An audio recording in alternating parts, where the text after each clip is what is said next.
but, organizations that are more properly represented are much more successful. And, we see that over and over again. The stats prove it. I mean, you go and I look before I would go and join any executive team at a B2B company. I go and take a look and I'm like, where are you? Do you even have diverse leadership in place? And what do you call diversity? If it's still, and I'll be honest, I'll go one step further. If I don't see folks that even remotely kind of resemble me, I'm like, well, this means it's an uphill battle for me. Right. Mm-hmm. Or, I'm breaking ground, which I don't have a problem doing because I've spent pretty much a career doing that. But you're spot on. You're not trying hard enough, or, you're not being intentional is the word that I use to really start to shift the dynamic and understand that, not only are companies that have diverse leadership enjoy greater profitability, they also tend to enjoy greater retention. Yep. Right? Because they bring in diverse talent that feels valued. And, I'm going to go off on a tangent, right? Do. We love it. Just for a second. Here's my tangent. I always encourage companies to really think before they start down a diversity initiative to make sure that is married with equal passion to an inclusivity initiative, right? Don't when you bring people in, but you haven't reimagined the culture in a way that holds management accountable for actively listening to and incorporating the thoughts, ideas, and feedback from diverse talent so that they can be heard, valued, and appreciated, you're going to find yourself on a treadmill. The treadmill will be, we bring in diverse talent, they don't feel heard, they feel unappreciated, they leave, and then we hear we're having a hard problem retaining talent. I don't know why. Let's stop doing the same motions and let's recognize the work that is going to have to be done organizationally in order to support being able to hire and retain diverse talent. Rant done. Yeah. Love it. Right. It's not just checking a box, right? And it's not just checking a box. Absolutely. There's no more boxes to be checked. I know it sounds like I'm being super passionate, but, there's nothing worse than, doing the same thing and expecting a different result. Totally. That's a sign of, I'll be nice, insanity. Yeah. Right. So if you want something different, you're going to have to do something different. And if it's a box to be checked because of optics versus an intention to align your core corporate values to be able to authentically embrace diverse people and their perspectives and their voices, then don't do it. Yeah. Right. Yeah. Because then it's not authentic, right? Right. And then there's the trust is it's a bad experience broken. For everyone. Yeah. It's a bad experience for the company, but you are then hurting very talented people and wondering why they don't want to necessarily sometimes return into corporate structures. And it's because they don't want to feel that way. Yeah. There's a old quote that reminds me of it's something like fail often, don't fail at the same thing more than once, because when we fail at it again, we didn't learn from the first time. We're not paying attention. It's not intentional. Fail all you want, learn from your failures. So, and I can imagine, Deanna, that it's frustrating, to kind of hear people give lip service, right? And I, in defense of, kind of that lip service, it's some people just don't know what to do, right? And so I think there is a learning opportunity of, this is where we need to go. And this is how we can get there. And part of that, I'm assuming, is part of the strategic plan that you're putting together. And, it's not just lip service, right? We absolutely have intention to create this environment that allows everyone to be heard and appreciated. However, for those of you don't know what to do, Here's a roadmap. Question is how, yeah. Because, we don't know, right? And we don't know what we don't know in a lot of cases. So I think it's a huge opportunity for you. It's nothing but opportunity, right? If you think about which one of us knows everything to do? Okay, so that would be none, right? Yeah, nobody knows everything. My kids think so. My 15-year-old teenager, 16-year-old. So I'm like asking the question but answering it. Like that. Yeah. None of us, right? No. And if you don't know, what an amazing opportunity, because that gives you the opportunity to go with intention and seek out information and insights from those who can help you. And what happens is this learning exchange happens. Yeah. Right? And you're able to then craft something meaningful that you can put into action. The challenge is, and I think I heard one of you say, Deanna, it's got to be frustrating to hear lip service. It's annoying as, you know what I said, but you can say it. You know what I said. You can say it on our podcast. I'm trying to be nice here, but to hear lip service or to understand that sometimes it's, how quickly can we check this box? Because ultimately the intention is to be able to have numbers as opposed to be able to have change. Yes. Right? And we understand, I'll use a business analogy. In B2B, we know that there are so many startups that don't make it, right? A lot of that is many times owner founders sometimes have challenges getting out of their own way, recognizing that what got them to a certain point is not what it takes to get them to that next point of revenue growth, right? It is the same thing in life. It is the same thing in business. It is the same thing in nonprofit. What gets you to one state is what is going to get you to that next place. So what I will go back and kind of acknowledge with Women in Revenue is Women in Revenue created this amazing charter and really leaned in to be able to help empower women and help corporates, right? And they got to a certain place of being able to move the bar for equity, for inclusion, right? For parity. And then they recognized, because to Carrie's point, coming in as the first CEO for Women in Revenue, there was a recognition that we've taken this as far as we can this way. But if we're really going to achieve what we want, we will need to do something different. We need someone to reimagine the vision, reimagine the infrastructure, look at this from another perspective outside of our own, right, to get us to another point. That is the place of growth. Right. Yeah. Well, it's so important in a leader, right? I remember hearing a presentation so many years ago. I was probably in my 20s and it was CEO speaking, and somebody asked him how he had been so successful. And he said, I hired people that are smarter than me. It's a motto you're so right. So it's a maturity in leadership, right? We get to a point where it's like, I've got to be able to recognize that I can't take it any farther. And I need to hire, there are people who are smarter than me, and not be threatened or ego-based and all this shit that gets in the way of it. Girl, you just said something. I'm sorry. Yes. So it's so important to get out of our own way, because as you said, that's where growth happens. That's where change happens. We don't have to know everything. I have to be smart enough to find the people who do know the things I don't know. And then when you do get those people, yes, freaking respect them and listen to them. Yes. There's nothing. Oh my God, you just triggered me.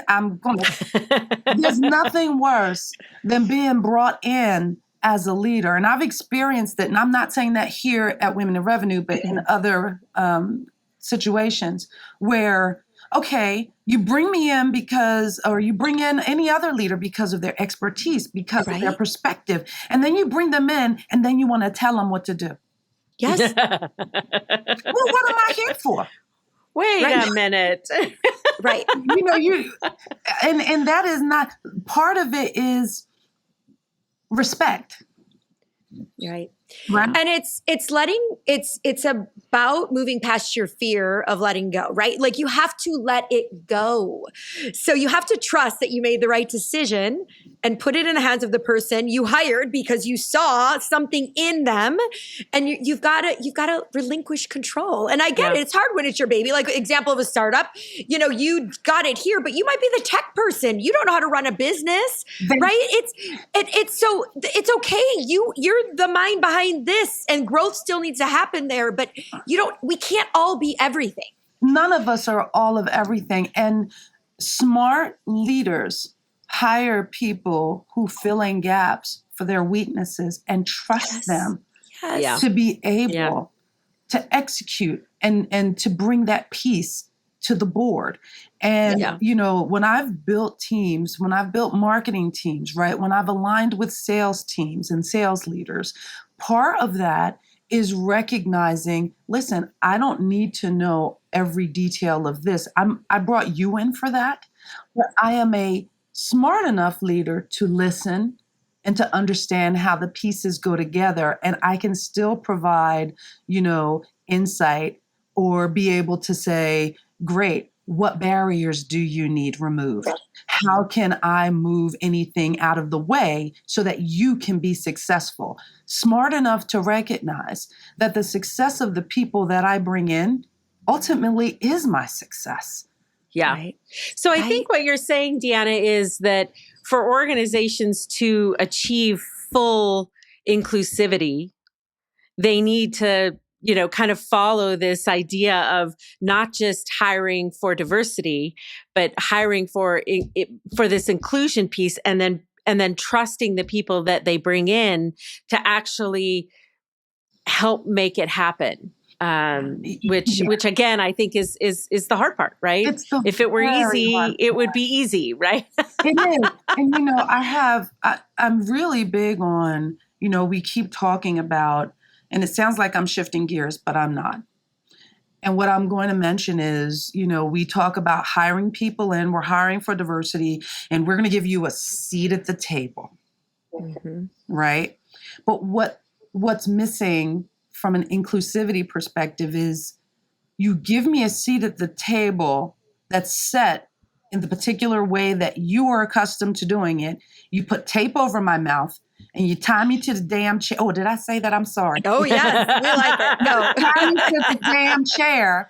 You don't want to hear what I have to say. You just want me to sit there and provide an optic at the table.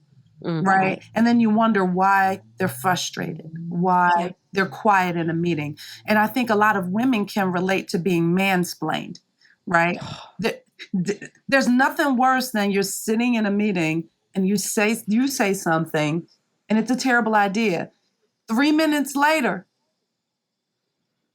someone else of us says it and suddenly it is the best thing anybody's ever heard. And you're like, what the hell just happened? Right? Yeah. But that is, to me, sometimes, is it that you couldn't receive what I communicated because of where it was coming from?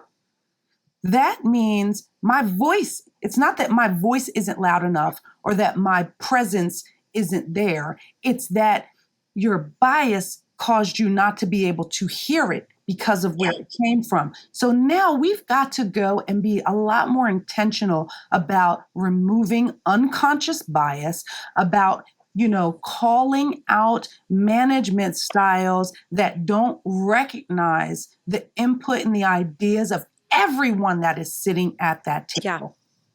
Yeah. Woo! I went off. Yes, I love it. I love it. I love it. So wow, this is an amazing conversation. I know. This is amazing. We could go on this all day. No, So I I think all riled up. Oh no, I know. We want that because that's where the good conversation happens, Deanna. So, okay, so we talked about kind of where we're at. We've had some great conversations. So we know in order to get where you're at, there's had to be some failures along the way. Although we just said failure, all good because we're going to learn from them. But so you had mentioned when we talked previously about some echo chamber death. Sounds very interesting. So why don't you tell us all about this oh shit moment? It was pretty shitty. I'm just going to put that out there. But, think about being, a need to launch a new product. Mm-hmm. And, there's nothing that's more exciting than when product folks have a new product and they're so excited about it. Like, oh my God, the world wants this. And, I had a leader on my team in marketing that was supposed to be the liaison to the launch of the product. And, for some unknown reason, she took the word of the product people that this was what the customers wanted to hear. I am really, really big on customer feedback, voice of the customer, making sure that what we do is really based on them. But in this instance, there was a trust of product. And I'm not going to say that it was bad. It would be great if we could, but we are supposed to bring that balance, and we didn't. And when you don't, you get what I call this echo chamber of death. There's nothing worse than everyone going, isn't that great? Yeah, it's great. We're great. Oh, great. Yeah, great. Yeah, it's great, man. You're so smart. Yay. And, it was like this, we're wonderful. And we put that out there, right? So here's our great product. We know you want it. We know you love us. Isn't it wonderful? How could you not? Get it. How could you not? We added this feature and that feature, and it functions and it does this. You want it. You want it. You want it. You want it. You want it. And our customers were like, what the is this? This isn't even what we asked for. This is not what we wanted. Let me tell you, we have never seen a failure of a product launch that large. And of course, I had to own that. Right? Yeah. I mean, honestly, you can't. That's what leaders do, Deanna. Right? So then I'm sitting here. So of course, I'm owning it. And then, you kind of go to the leader who on your team now, and you're like, what the hell? What just happened? Like, why didn't you? And she's like, oh, but the SVP. And then I learned, so here's another thing. This was a female leader that was on my team, and it was her job to lead the product launch. She was liaisoning with someone who had a title that was higher than hers and felt a certain level of intimidation. Oh. Did not think it was a problem enough to raise it to me, which I wish she had, right? Because I would have said, no, let me go talk to them. Right. Right? I could have removed it as a barrier, but she viewed it as being collaborative. Mm-hmm. So here's a learning moment. Part of what, in Women in Revenue, it is not about titles. Every woman needs to understand if it's your role to do something and you're working with someone who has a higher title, that does not negate your voice. That does not negate your due diligence, right? And this was a different time, right? So maybe that empowerment wasn't there, but just in case somebody's listening now, a higher title is not an automatic that what they say is what you do. You need to do the proper due diligence, right? And because at the end of the day, I had to own what was rolled out, right? Yeah. And then ultimately we had to go fix it and clean it. But that echo chamber is what many companies do. Instead of doing the hard work of going and having real authentic conversations with customers, right? Of wanting, so you ever see a marketing campaign and it's what the company wants to say, right? But it's not what the customer wants to hear, right? Yeah. And so there's this mismatch. Get out of the echo chamber of how great you think you are, of how great you think your product is, and be willing to get some authentic insight that can help you have a meaningful dialogue, a campaign that will resonate, right? And I'm big on, I no longer like campaigns. As a marketing leader, I have said that I prefer conversations. Right? I love that, Deanna. I'm really big on that because a conversation means a message is put out, but it isn't communication unless it's received. So Right. my marketing teams, I've learned to tell them, I want you to think of this as a conversation. When you're reading the emails, when you're putting anything out there, social media, anything, are we able to then get real, authentic conversation that's bi-directional with those who we're trying to talk with? Right. Right. Whew, boy, that's loaded. I know you've got a lot to say about that, Dana. Well, yeah.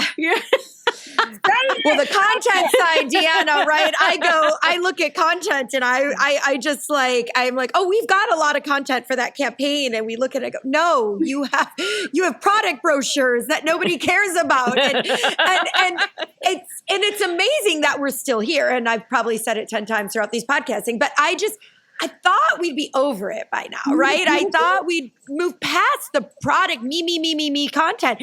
And what's so fascinating me is spending thousands and thousands of dollars on this content to just talk about yourself. But I guess it shouldn't surprise me because we have a lot of social media channels out there that just talk about ourselves. And it's kind of it's what we do, B2C, B2B world. So it's a shift if you can actually have a conversation about what the problem is and how we might be able to help you solve it without trying to sell you.